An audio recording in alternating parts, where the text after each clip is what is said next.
gangsters qui dirigent un gouvernement, maintenant tout le reste dañuy suivre, ils se mettent au pas, ils suivent pour le plaisir du petit prince loolu kese la. chef de gang bi am na kuñ ko attribué. non chef de gang bi Ousmane Sonko la moo fi woote mortal combat moo fi saaga moo fi indi xeex moo fi indi loolu yëpp loolu lañ gis ñun luñ gis donc le vrai gangster le chef de gang c'est lui donc tout le reste dañ koy suivre ci ni ñu waree léegi nag gis nga Moustapha Sarré man je pense que Moustapha Sarré moi je me dis est-ce que réellement il joue toutes ses facultés mentales.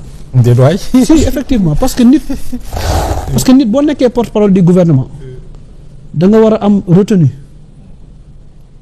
parce que nga am de la hauteur nga xam li ngay wax parce que keroog gis nañ ko il a attaqué le président Macky Sall bi un président sortant bi nga xamante ne tey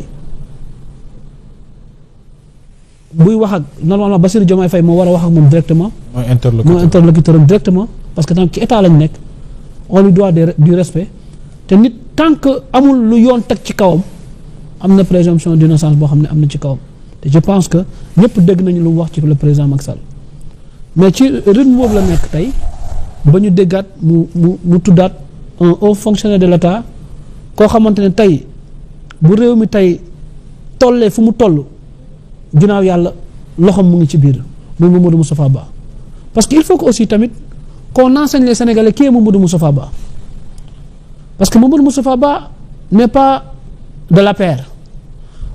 Mamadou Moustapha Ba n'est pas un politicien. Mamadou Moustapha Ba c'est un fonctionnaire qui a fait les prytanées militaires, qui est sorti, qui a été depuis 1992 ñëw ñu affecté ko ministère des Finances, qui a rampé coordonnateur du budget, directeur général du budget, jusqu'à ministre des Finances, jusqu'à ministre de l'économie des Finances. Donc ça veut dire que tey depuis 1992 lépp loo xam ne ba 2024 lépp loo xam ne investissement def nañ ko ci Sénégal moom bokk nañ ci ñi mën a loolu mooy dafa ça veut dire il a traversé le régime de Diouf ñëw ci régime Wade ñëw ci régime Macky Sall ça veut dire que Macky Sall da koo fekk ministère des Finances élevé ko peut-être au grade boo xamante ne directeur général budget élevé ko au grade de ministre donc ça veut dire que processus normal lañ ko jëlee wuñ ko ci biti indi ko ci biir comme tey aujourd'hui ni ñu ko gisee mooy dem jëlee un directeur général du budget ci biti mooy un conseil Cour des comptes indi ko ci biir fekk na y a des hauts cadres yoo xamante ne di finance des inspecteurs des finances ñu ngi fi des inspecteurs du trésor ñu ngi ci biir ministère bi te foofu la ñu nàmpatee Moustapha di koo xamante ne il a beaucoup fait pour le Sénégal bu dul dara le Sénégal tey devait tey l'honorer jël dara tuddee ko muy un digne fils du Nioro di sëtu Maba Diakhou Ba au-delà de tout tey mu am loo xam ne defal na ko Sénégal donc rien que ñu nekk ay jullit bu nit gaañoo boo xamee safaan ba ci da nga ko war a noppi pour respecter sa mémoire donc pour man tey Moustapha Diek Sarré xaw ma son nom même Njek xaw ma je ne sais pas parce que en fait il me dégoûte en fait excusez-moi quoi excusez-moi son non excuse-moi parce que nit non excusez-moi xamul tax parce que nit ku amul cër ci ay nit soxla amoo sama respect xam nga tey Bassirou Diomaye Faye loo ko contre boo ko déggee mu génn di nga dégg yaram ak tegginam il faut le reconnaître ça même bu amul xam-xam mënul yóbbu Sénégal fenn nit ñi dañ koy nangul yaram ak tegginam est-ce que comprendre au moins que mais xam nga nit ñoo léegi nag bu defee loolu noonu tey mu jël Moustapha Ba wax ko loolu aujourd'hui dafa am fu ñu toll tey Sénégal mooy débat yi mel ni je pense que amul place am fii mooy Mamadou Moustapha Ba dañoo war a respecter mémoire am respecter ay doomam respecter ay mbokkam mi nga xamante ne peut-être tey deem ba léegi choc la ci ñëpp surtout ñun ñi nekkoon ak moom ñun ñi xam ko parce que Mamadou Moustapha Ba musuma gis nit ku généreux ku mel ni moom nit ku baax ku mel ni xoolul ku nekk ci régime wala ku nekkul ci régime xoolul ku ànd ak Macky Sall wala ku ànd ak il regarde le Sénégalais l'homme la personne qu'il peut rendre service pour le développement de ce pays. mais sama xam na ko législature bi weesu. ñoom ñëpp ku ci nekk. il faisait presque l'unanimité à l'Assemblée nationale. au-delà de ça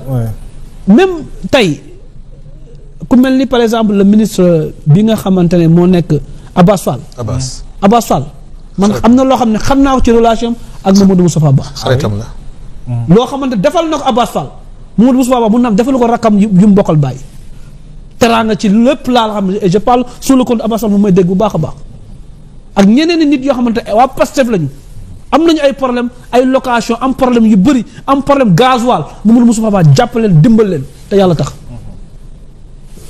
tey le ministre des finances bii bees bi nga xamante ne Djiba man Mamadou Moustapha Ba moo ma ko présenté ne ma rakkam la xaritam la te pourtant Djiba mus nañ toog ak Mamadou Moustapha Ba Djiba a toujours dit que Bassirou Diomaye Faye xaritam la et pourtant ils ont travaillé dans le système pour man il faut que ñu jël fonctionnaires yi génne leen ci politique ñun politiciens yi ñuy dóorante suñu biir très bien ñu jël aussi ñi dee ñi génne leen respecter seeni mémoire ci loolu man loolu rek laay ñaan yàlla loolu rek laay ñaan sénégalais yi mooy nañu def la distinction léegi nag am na ku ko fi waxoon muy Adama Gaye un journaliste sunu plateau mu wax ko maa ngi nen ñu convoqué ko waaw fii la ko waxee ci plateau ñu convoqué ko pourtant Cheikh Diba xanaa bokkul Pastef pourtant convoqué nañ ko BAG Cheikh Diba yenn na BAG ba tard la waa assemblée parce que bokkul Pastef est-ce que làq doom dóor doom boobu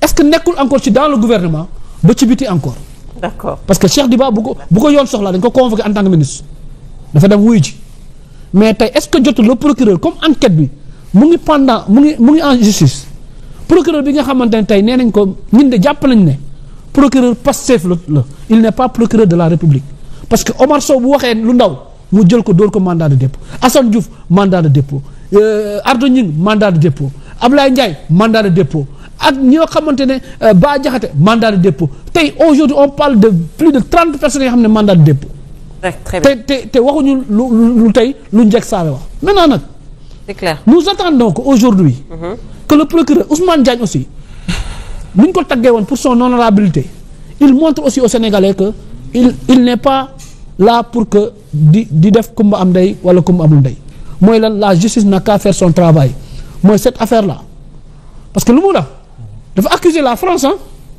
parce que ça peut créer une crise diplomatique parce que Moustapha Ba fu mu deewee France kon bu ñu koy reyee France kon autorités françaises yi ils sont indexés du doigt donc ça veut dire aujourd'hui le gouvernement sénégalais par la voix de son porte-parole Moustapha Sarré a accusé la France d'avoir ou bien de connaître les assassins de Mamadou Moustapha Ba et c'est ça la gravité de la chose et aujourd'hui mooy lan tey ñun suñu diplomatie ñu ngi koy jooy mooy Mauritanie ñu ngi dàq suñuy doom Maroc ñu ne leen du fii invité tuñu dans les sommets internationaux Banque mondiale dem na amatuñu benn apport léegi nag ñu gën a dégradé suñu note mu ngi dégradé suñu diplomatie di gën a sooxe parce que lan par des écarts de langage tantôt c'est le premier ministre tantôt maintenant c'est des ministres porte-parole. C'est clair. Pour moi, c'est la continuité de l'État pastéfien. Très bien.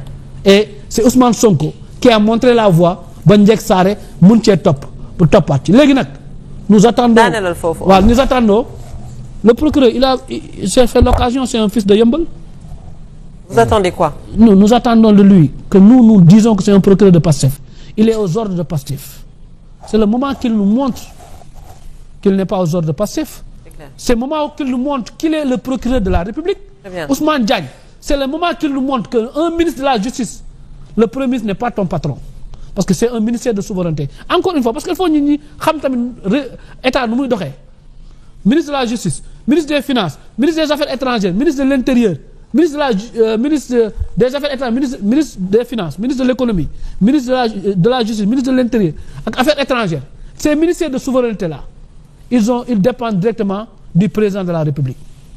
Donc Ousmane Diagne ne takk fitam xam ne lu mu yor yàlla moo ko jox xam ne on l'avait menacé pour l'enlever parce que lan dafa jàpp ne poste bi dafay jóge parce que lan il doit obéir aux ordres d'Ousmane Sonko et il doit faire plaisir à Ousmane Sonko. C'est le moment aujourd'hui d'éclaircir cette affaire de Mamadou Moustapha Ba. Et nous en avons besoin. Et encore une fois, que la mémoire de Moustapha Ba puisse se reposer en paix. Parce que c'est quelqu'un qui a servi dignement le Sénégal.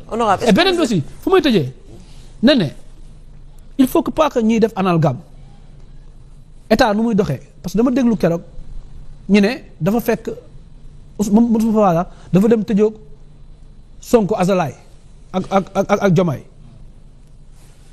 régime yi fi jàll yépp régime bu daanu le dernier ministre des Finances il a l'obligation d'aller rendre compte au président bi nga élu pour lui dire compte yi lii la lii ak lii la lii ak lii la lii la. Abdoulaye Diop l'a fait avec Macky Sall nous étions au Radisson. Abdoulaye Wade l'a fait avec l'ancien ministre de Diouf. Mohamed Moustapha Diagne. Tout à fait normal. Moustapha Diagne. Comprendre. Donc amul c'est dans l'ordre normal des choses. Donc bu kenn wax ne moom Moustapha Wade dafa yolleeku pour yoolee déedéet dafa dem sous la bénédiction de Macky Sall le président de la République bu fi nekkoon. loolu mooy yoon pour def l'état des lieux loolu sur les finances loolu mooy yoon.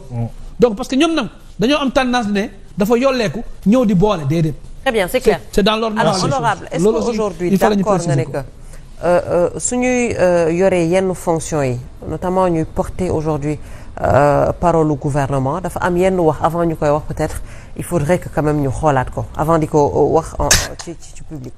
waaw nga je serai très bref nag parce que je me réserve pour le troisième point. donc dama ci liggéey lu bëri.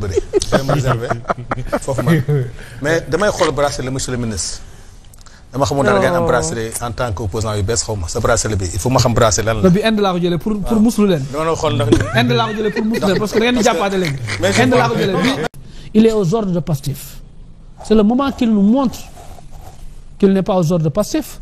C'est le moment qu'il nous montre qu'il est le procureur de la République. Ousmane Diagne. C'est le moment qu'il nous montre qu'un ministre de la Justice, le Premier ministre n'est pas ton patron.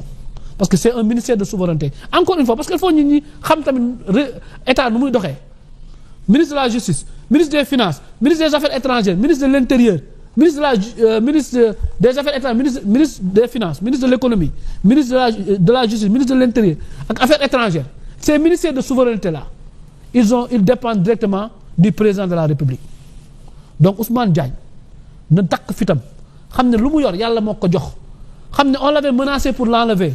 Parce que là, parce que là, il doit obéir aux ordres d'Ousmane Sonko. Il doit faire plaisir à Ousmane Sonko. C'est le moment aujourd'hui d'éclaircir cette affaire de Mamadou Moustapha Ba. Et nous en avons besoin. Et encore une fois, que la mémoire de Moustapha Ba puisse reposer en paix.